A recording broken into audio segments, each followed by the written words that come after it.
ఆయన మాట్లాడట్లేదు, మీరు మాట్లాడండి. ఆయన మాట్లాడట్లేదు. నేను ఒకటే చెప్తున్నా, నువ్వు ప్రజలు మ్యాండేట్ ఇచ్చింది 5 సంవత్సరాలు. మాకున్న పరిధిలో మాకున్న పరిమితుల ప్రకారం ప్రభుత్వం రాష్ట్ర అభివృద్ధి కోసం కృషి చేసే సంక్షేమ పథకాలు కానీ అభివృద్ధి పథకాలు కానీ రాష్ట్ర ప్రభుత్వం తీవ్రంగా ప్రయత్నం చేస్తోంది. ముఖ్యమంత్రి గారు కానీ మంత్రివర్గం కానీ ప్రతి విషయంలో నిరంతరం కృషి చేస్తున్నది రాష్ట్ర అభివృద్ధి కోసం. ఇదంతా ప్రజలకు కనబడతలేదా? మేము చేసే కృషి ప్రజలకు కనబడుతుంది. ప్రజలు సంతృప్తి చెందాలా, ప్రతిపక్షాలు సంతృప్తి చెందకపోతే మేము ఏం చేయలేదని ప్రజలు సంతృప్తి చెందాలి. సరే, ప్రతి అంశం ప్రతి ఇష్యూ మాట్లాడగలుగుతాం మేము. నేను ఇప్పుడు లైవ్ నేను స్టూడియోలోకి వస్తే అన్ని విషయాలు చెప్తుండే. నేను ఫోన్ లో ఉన్నా కాబట్టి అన్ని చెప్పలేను. స్టూడియోలోకి వస్తే అన్ని విషయాలు చెప్తాం, లెక్కలతో సహా చెప్తాం. నేను చేసి 2 సంవత్సరాలు నేను చేసే అభివృద్ధి ప్రజలకు కనబడుతుంది, అందరికి కనబడుతున్నది. మీరు చెప్పగలరు అంటే ఒకటి 2 చెప్పొచ్చు కదా. వినండి సార్, మేము ఒక గ్లోబల్ సమ్మిట్ పెట్టాము ఇక్కడ. తెలంగాణ అభివృద్ధి దృష్టిలో పెట్టుకుని పెట్టాము. కేంద్ర ప్రభుత్వం గత బాధ్యత గల ప్రభుత్వం అయితే మీకు ఇక్కడ మ్యాండేట్ కూడా ప్రజలు ఇచ్చారు కదా. మీకు 8 మంది ఎంపీలు ఇస్తే ప్రధానమంత్రి గారు నా ముఖ్యమంత్రి గారు పర్సనల్ గా రిక్వెస్ట్ చేస్తే కూడా ఇక్కడ రాలేదు కదా. మరి మీ ప్రతినిధి ఎవరు? మీరు రావాలి కదా. వచ్చాడు కదా.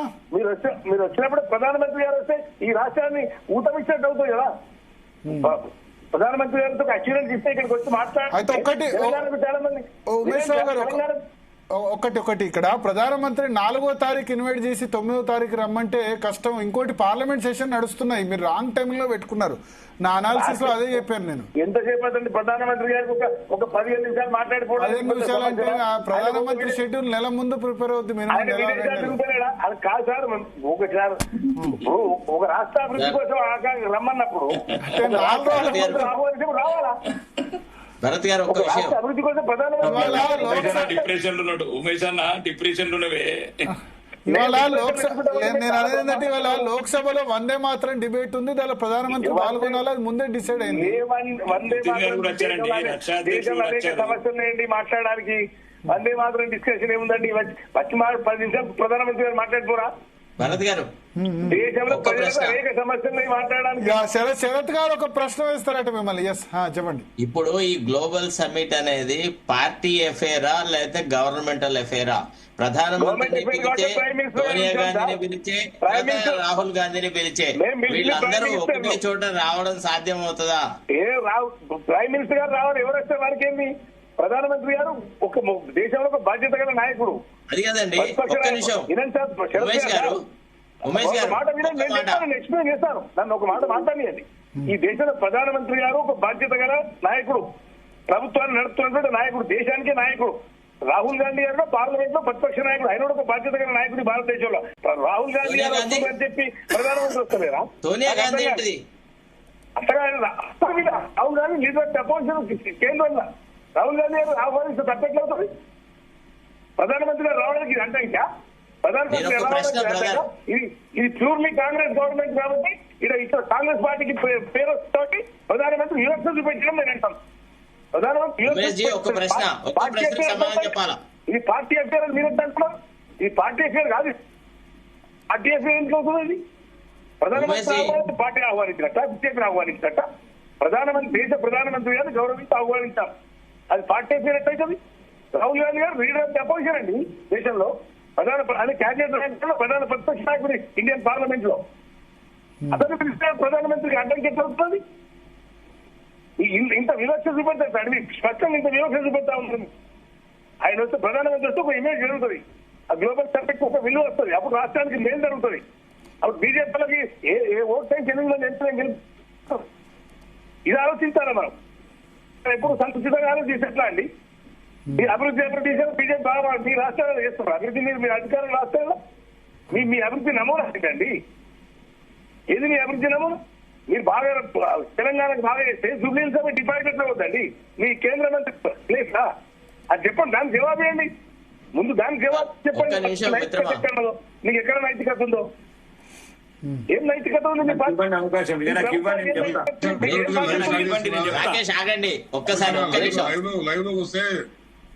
ఒక్క నిమిషం రాకేష్, ఒక్క నిమిషం ప్లీజ్. మాట్లాడండి. ఇప్పుడు నేను ఉమేష్ గారిని అడుగుతున్నాను, ప్రధానమంత్రిని పిలవడానికని ముఖ్యమంత్రి ప్రత్యేకంగా అపాయింట్మెంట్ తీసుకొని ప్రధానమంత్రిని కలిశాడు. అంతకు 2 days ముందు డిసిసిఐ అధ్యక్షుల మీటింగ్ లో మాట్లాడుతూ ప్రైమ్ మినిస్టర్ ని దంచి కొడతాం నిధులు ఇవ్వకుంటే అన్నాడు. Is it the language to be employed by chief minister against the prime minister of this country? మనం ఎంతో మంది ముఖ్యమంత్రులను చూసినాం, వ్యక్తిగతంగా పర్సనల్ గా తెలిసిన వాళ్ళని చూసినాం. ఎప్పటి నుంచి ఇప్పుడు ప్రతిపక్ష పార్టీ ప్రభుత్వంలో రాష్ట్రంలో అధికారంలో ఉండడం, కేంద్రంలో ఇంకో పార్టీ ఉండడం అనేది డాక్టర్ చెన్నారెడ్డిలప్పటి నుంచి మొదలైంది. కేసీఆర్ కూడా అటు మన్మోహన్ సింగ్ కింద పనిచేసినాడు, తర్వాత ఇతని కింద మోడీ దగ్గర కూడా పనిచేసినాడు, మోడీ ప్రధానమంత్రి ఉన్నప్పుడు పనిచేసినాడు. ఒక ప్రధానమంత్రి పట్ల ఇట్లాంటి భాషే వాడొచ్చా? ఈ రకంగా మాట్లాడి సయోధ్య కుదురుతుందా? కేంద్ర రాష్ట్రాల మధ్య సంబంధాలు ఇట్లా కుదురుతాయా? రెండు. ఇంకొక ప్రశ్న ఉమేష్ జీ, ఒక్క మాట మీరు మరలాగా భావించొద్దు. మీ మినిస్టర్ల మీద మీకు నమ్మకం ఉందా? ఎవరన్నా నిజంగా ప్రజాహితం కోరి పనిచేసే వాళ్ళు అన్నట్టున్నారా, లేకపోతే దండుపాలెం బ్యాచ్ లాగా ఉన్నారా? చెప్పండి ఒక్కడన్నా. అసలు ఇవాళ ఎట్లా తయారైనారు సార్ మీ మంత్రులు? ఎంత ద్రోహం సార్! అసలు ఒక రకంగా చెప్పాలంటే చాలా బాధ కలుగుతుంది సార్. వీళ్ళు మంత్రులేనా అని ఆలోచించాల్సి వస్తుంది. మీకు తెలుసో తెలియదో నాకు తెలియదు, కానీ నేను మంత్రులను, ముఖ్యమంత్రులను చాలా దగ్గరగా చూసిన వ్యక్తిని. ఎవ్వరు ఇంత నీచంగా లేరు. ఇవాళ ఏ మంత్రి అన్న ప్రజలకు అందుబాటులో ఉన్నారా? చెప్పండి ఫస్ట్. ఏ ఫలానా జిల్లాలో ఫలానా మంత్రి ప్రజలకు నేను నా పక్క నియోజకవర్గమే శ్రీధర్ బాబు, ఎవరినైనా అడుగుదామా శ్రీధర్ బాబు ఎవరికి అందుబాటులో ఉన్నాడు? నిన్న ఒక భరతే ఒక ఇంటర్వ్యూ చేసినాడు శ్రీధర్ బాబుని. అందులో ఒక ఇన్కన్వీనియంట్ ప్రశ్న వేస్తే బీఆర్ఎస్ వాళ్ళ ప్రశ్న నువ్వు నన్ను అడుగుతున్నావు అంటాడు. లేదు అంటే నేను విభేదిస్తున్నా. శ్రీధర్ బాబు ఉన్న దానిలో మంత్రులందరిలోకి వెళ్ళా శ్రీధర్ బాబు అని అంటారు, మీరు ఆయన యాక్సెస్ లేరు అంటారు. సారీ ఆయనంత most inefficient and in Congress minister ఎవరు లేరు. ఏం చేసినాడు చెప్పండి? శ్రీధర్ బాబు మంచి వాళ్ళు కాంగ్రెస్ కాదు బీఆర్ఎస్ వాళ్ళు కూడా మెచ్చుకుంటారు ఉన్నదానిలో. బీఆర్ఎస్ బీజేపీ వాళ్ళకి హామ్లెస్ కాబట్టి ఇప్పుడు ఎట్లుంటుందంటే సార్, ఒక కట్లపాము ఒక వానకోయిల ఉంటే ఎవడైనా వానకోయిలే ఇష్టపడతారు. ఆయన నియోజకవర్గానికి ఆయన చేసింది ఏంది? He comes from a very backward district. ఆ ప్రాంతాల్లో 5 సార్లు గెలిచారండి. ఏం చేయకుండా 5 సార్లు గెలిచారు శ్రీధర్ బాబు గారు. శ్రీధర్ బాబు ఎందుకు గెలిచిండో మమ్మల్ని అడిగితే చెప్తాం. పోయి అక్కడ గల్లీ శ్రీధర్ బాబు మీటింగ్ పెట్టలేదు. ఇన్ఫర్మేషన్ శ్రీధర్ బాబు మంత్రిని టౌన్ లో మీటింగ్ పెట్టలేకపోయినాడు. ఏం చేసిండు ముఖ్యమంత్రి ఉమేష్ అని? అది ముఖ్యము. ఏం చేసిండు ఎమ్మెల్యేలు? నేనైనా ఎవరైనా మా దగ్గర కొంతమంది 4 సార్లు గెలిచిన చెట్టు పెట్టినాడు ఉన్నాడు ఊర్లలో. దాని నుంచి సంబంధం ఏం చేసినా అడుగుతున్నాడు. చెప్పండి ఏం చేసాడో చెప్పండి. ఏం చేసాడో చెప్పండి మీరు. శరత్ గారికి సమాధానం ఏం చేశాడు? గెలిపోవటం ప్రభావితం కావాలన్నా గెలిపోవడం చాలా చూసినాం. మంచోడు గెలవాలని లేదు, చెడ్డోడు ఓడడం లేదు. మంచోడు గెలవాలని లేదు, చెడ్డోడు ఓడడం లేదు రాజకీయాలలో. నేను ఒక మాట, ఆయనైతే ఎలక్షన్ మేనిఫెస్టో కమిటీ చైర్మన్ కదా శ్రీధర్ బాబు గారు.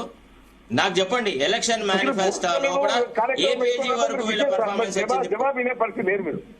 ఒకటి బురదవరం కార్యక్రమం ఒకటే చెప్పండి ఏం చేయలేదు రాండి, మంత్రి కూడా రండి, రేపు పొద్దున రండి, మంత్రి చూపెడతాం శ్రీధర్ బాబు గారు ఏం చేసింది రాగలుగుతారా మీరు? శ్రీధర్ బాబు గారు ఏం చేయకుండా వర్షాలు 5 సార్లు గెలిచిరా, వాళ్ళ ఫాదర్ 3 సార్లు గెలిచిరా. ఆ విషయం ప్రజలు గుర్తు, మంత్రి ప్రజలు గుర్తిస్తారండి. అది ఒకటి. శరత్ గారు మినిస్టర్ క్వార్టర్స్ మిగతా మినిస్టర్స్ వాళ్ళ గురించి ఏంటంటే శ్రీధర్ బాబు దగ్గరకు పోతే ఆయన కనీసం పనికి అంటే చిన్నవాళ్ళు పోయినా పెద్దవాళ్ళు పోయినా అట్లీస్ట్ ఫోన్ ప్రయత్నం చేస్తారు, పనికి ప్రయత్నం చేస్తారని. ఎవరికి కాదు ఏమంటే వాళ్ళ కాళ్ళు చేస్తాడు, పని చేసే ప్రయత్నం చేస్తాడని అయితే ఉంది టాక్. మిగతా వాళ్ళు పట్టించుకోవట్లేదు. వేరే కనీసం ఆయన దగ్గరకు వస్తే ఎవరైనా పని చేసే ప్రయత్నం చేస్తాడు అని అంటారు. భరత్ గారు నేను క్వశ్చన్ చెప్తా. వాళ్ళ నియోజకవర్గం వాళ్ళు ఫోన్ చేసి వస్తే మాట్లాడు, మీతో నాతో మాట్లాడడం గ్రేట్ కాదు. లేదు వాళ్ళ నియోజకవర్గమే చెప్తారా, పక్క నియోజకవర్గం సార్. రెగ్యులర్ అక్కడికే పోతాను, నాకు డిఫరెంట్ కాదు.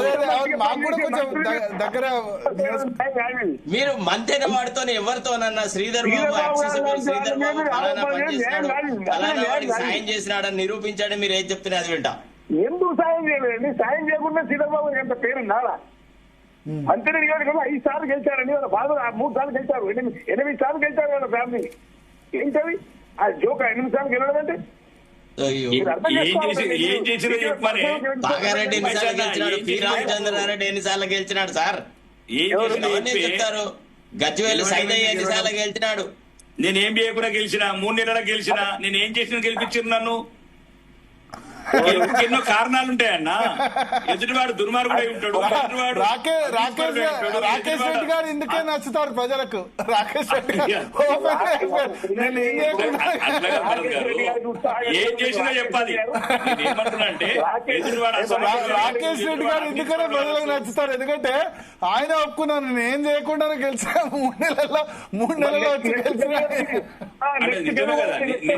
ఫ్రాంక్నెస్ అంటే లీడర్ లో ఉండాల్సింది ఇది ఏమంటారంటే ఫ్రాంక్నెస్ ఉన్నదన్నట్టు ఒప్పేసుకోవడం. కనిపించారు రేపు ఆయన ఏం చెబుతారు నెక్స్ట్ చెప్తారు ఆయన ఏదో తెలుస్తుంది కదా. మీరు అన్నదాన్ని మీరు అన్నదాన్ని ప్రయత్నం చేస్తానన్నా మళ్ళీ నీకు మంచిగా గౌరవనీయ మంత్రిగా కలుస్తానన్నా. నా చాంబర్ నీకు లంచ్ అరేంజ్ చేస్తాను సెక్రటరీ. డోంట్ వరీ ఉమేష్ అన్న, డోంట్ వరీ. తెలంగాణ సెక్రటరీ నా చాంబర్ లో మీకు లంచ్ అరేంజ్ చేస్తాను మంత్రిగా. ఎందుకు దేనికోసం అంటే ఏమైనా